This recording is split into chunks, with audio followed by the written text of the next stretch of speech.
भगवान अंतःकरण में तो है ही, लेकिन भगवान कहाँ? बोले भगवान भक्त के विश्वास में है। अगर विश्वास नहीं होता तो तुम्हारे अंतःकरण में बैठे भगवान भी तुम्हें नजर नहीं आते। अगर तुम्हें विश्वास है तो भगवान है, और जहाँ विश्वास है वही सत्य परमात्मा है, वही चैतन्य परमात्मा है, और वही आनंद परमात्मा है। दुनिया के व्यक्ति तुम्हें सुख दे सकते हैं, लेकिन तुम्हें कोई आनंद नहीं दे सकता। बहुत प्यार से सुनिएगा, प्रेम से कहिए, कुंज बिहारी श्री हरिदास, कुंज बिहारी श्री हरिदास, कुंज बिहारी। श्री हरिदास। तो मैया वो करते क्या हैं? बोले इस दुनिया को बनाते हैं, इस दुनिया को बना करके सजाते हैं, और अंत में दुनिया को मिटा देते हैं। यही उनके कार्य हैं। कैसे? इस दुनिया को बनाना, बना के है चलाना, ये किसका काम है? इस दुनिया को बनाना, बना के है चलाना, सब उसका काम है, बड़ा जबरदस्त उसका इंतजाम है। सब उसका काम है मेरी माँ। हमें एक ही बात अपने जीवन में समझ आई, जितने बच्चे बैठे हैं नए, कल से बच्चों को जरूर लेकर के आइए। एक बात हम निवेदन हर समय करते रहते हैं, लेकिन जिनके पैर साथ दें वो नीचे ही बैठे, और जिनके नहीं दें, वयोवृद्ध हैं, वो चकाचक सोफा में बैठे, चलेगा। लेकिन जिनका कुछ साथ ना दे वो बैठे देवता, बैठे तो जैसे मुख में राम बगल में छुरी, आज मुख में राम है बगल में छुरी है, तो धीरे धीरे छुरी निकल जाएगी। क्यों? राम का प्रभाव है। इसी प्रकार जैसे बालक छोटा है, उसको कथा में ले आओ, अब उसे समझ नहीं आता, छोटा है, बिल्कुल छोटा सा, अब उसे नहीं पता क्या अच्छा क्या बुरा, लेकिन आज जो कथा उसके अंतःकरण में जो कानों के द्वारा जा रही है ना, कल ये कथा अपना प्रभाव करेगी। कई बार माताएं गर्भ में बहुत ज्यादा भक्ति करती हैं, नियम संयम से रहती हैं, तो देखने को मिलता है कि उनका बालक कितना अच्छा होता है या नहीं? ऐसा नहीं है कि सब कुछ संसार में ही रखा है, बहुत कुछ भैया नहीं। अगर ऐसा भी कह दें कि भैया आप प्रारंभ तो करो, शुरुआत तो करो, जीवन की प्रयास तो करो, भाग्य प्रारब्ध ये तो भगवान का बनाया इंतजाम है, लेकिन भगवान ने तुम्हें खुद की बपौती एक दी है। क्या? प्रयास।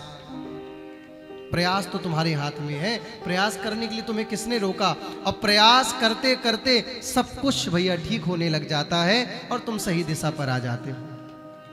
तो भगवान दुनिया को बनाते हैं, वही दुनिया को चलाते हैं, और वही दुनिया को अंत में मिटा देते हैं। अंत में वेदव्यास जी लिखते हैं, तापत्रय विनाशाय, 3 प्रकार के तापों का भगवान अपनी शरण में आने वाले भक्तों का मिटा देते हैं। 3 प्रकार के ताप। अगर वेदव्यास जी पापत्रय लिख देते तो छंद भंग नहीं होता। क्या लिखा? श्लोक याद है ये वाला कि नहीं? जिंदगी में कितनी भी विषम परिस्थिति आपकी आ गई हो, कितनी भी विषम परिस्थिति आ जाए, केवल ये श्लोक आप 11 बार पवित्र स्थिति से अपने मुख से उच्चारित करिएगा। केवल एक यही वाला श्लोक, भगवान महात्मा का कथा का पहला श्लोक, पहला। कितनी विषम परिस्थिति हो भगवान, भैया तुम्हें निवारण जरूर मिलेगा, निवारण पक्का मिलेगा तुमको। श्लोक याद होना चाहिए सबको। सच्चिदानंद रूपाय विश्वोत्पत्त्यादि हेतवे तापत्रय विनाशाय। वेदव्यास जी चाहते तो पापत्रय लिख देते, लेकिन क्या लिखा? तापत्रय। हमारे जीवन में ताप क्यों आते हैं? ताप कैसे मिलते हैं? हमारे पापों के द्वारा ही ताप मिलते हैं, और हमारे ही पापों के द्वारा हमें पुण्य मिलते हैं। अच्छा करते हैं तो पुण्य मिल जाते हैं, और जब हम बुरा करते हैं तो वही हमारे जीवन में पाप ताप बन जाते हैं। तो भगवान की ही कथा है जो तीनों प्रकार के तापों को नष्ट कर रही है। तापत्रय विनाशाय, 3 प्रकार के तापों को नष्ट करती है भगवान की कथा।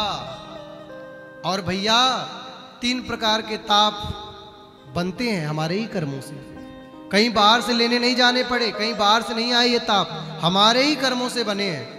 चाहे देह का ताप हो, और ध्यान से सुनिएगा, इन 3 तापों में मानव का पूरा जीवन उलझा पड़ा है। हाँ या ना?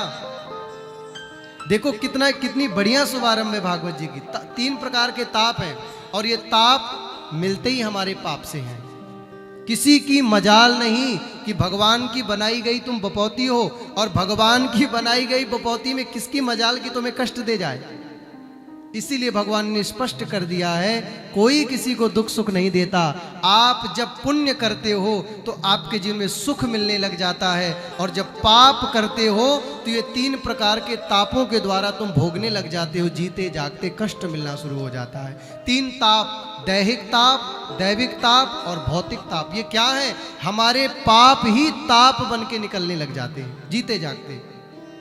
ये नहीं देखते आज करो कल पाओ। प्रकृति तुरंत है कलयुग में। लोग कहते हैं महाराज जी यहाँ नहीं वहाँ है, हम कहते हैं यहीं है।